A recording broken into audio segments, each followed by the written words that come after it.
ഷൊർണൂരിൽ രേഖകളില്ലാതെ കടത്താൻ ശ്രമിച്ച 39 ലക്ഷം രൂപയുമായി മഹാരാഷ്ട്ര സ്വദേശി പിടിയിൽ.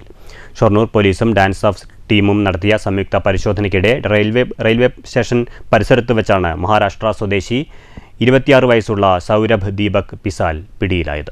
ഷൊർണൂർ പോലീസും ഡാൻസ് ഓഫ് ടീമും സംയുക്തമായി നടത്തിയ പരിശോധനയിൽ വ്യാഴാഴ്ച ഉച്ചയ്ക്ക് ഷൊർണൂർ റെയിൽവേ സ്റ്റേഷനിൽ നിന്ന് പുറത്തിറങ്ങിയ മഹാരാഷ്ട്ര സ്വദേശിയെ പരിശോധിച്ചപ്പോഴാണ് രേഖകളില്ലാത്ത 39,80,000 രൂപ കണ്ടെത്തിയത്.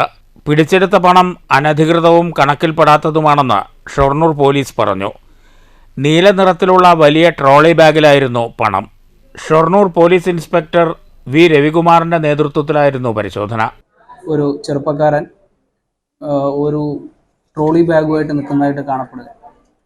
അയാളുടെ അവിടെ സാന്നിധ്യത്തെക്കുറിച്ച് ഉണ്ടായ സംശയം അയാളുടെ ബാഗ് പരിശോധിക്കാനിടയായി.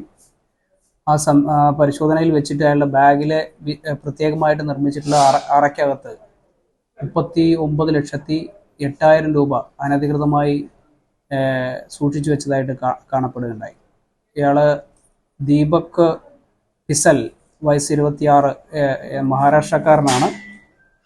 അയാളുടെ അടുത്ത് ചോദിച്ച സമയത്ത് കായംകുളം ചെന്ന് സ്വർണം വാങ്ങിച്ച് കുറഞ്ഞ റേറ്റിൽ സ്വർണം വാങ്ങിച്ച് തൻ്റെ നാട്ടിൽ മഹാരാഷ്ട്രയിൽ കൊണ്ടുപോയി കൂടുതൽ വിലയ്ക്ക് വിൽക്കാൻ വേണ്ടിയിട്ടാണ് പോകുന്നതെന്നാണ് അയാൾ പോലീസിനോട് പറഞ്ഞിട്ടുള്ള വിവരം. എന്തായാലും അതിൻ്റെ സോഴ്സും ഡെസ്റ്റിനേഷനും പോലീസിനോട് വിശദീകരിക്കാൻ അയാൾക്കായില്ല.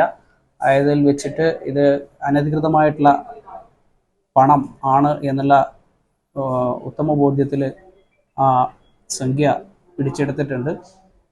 ASIമാരായ Abdul Rasheed, Anilkumar, GSCPO Sajeesh, CPO T Riyas എന്നിവരും സബ് ഡിവിഷൻ ഡാൻസ് ഓഫ് ടീമിലെ ഓഫീസർമാരായ SI ജയകുമാർ, GSCPO സജിത്ത്, ഷൻഫീർ, കമൽ, രാജീവ്, സുഭാഷ് എന്നിവരും പോലീസ് സംഘത്തിലുണ്ടായിരുന്നു.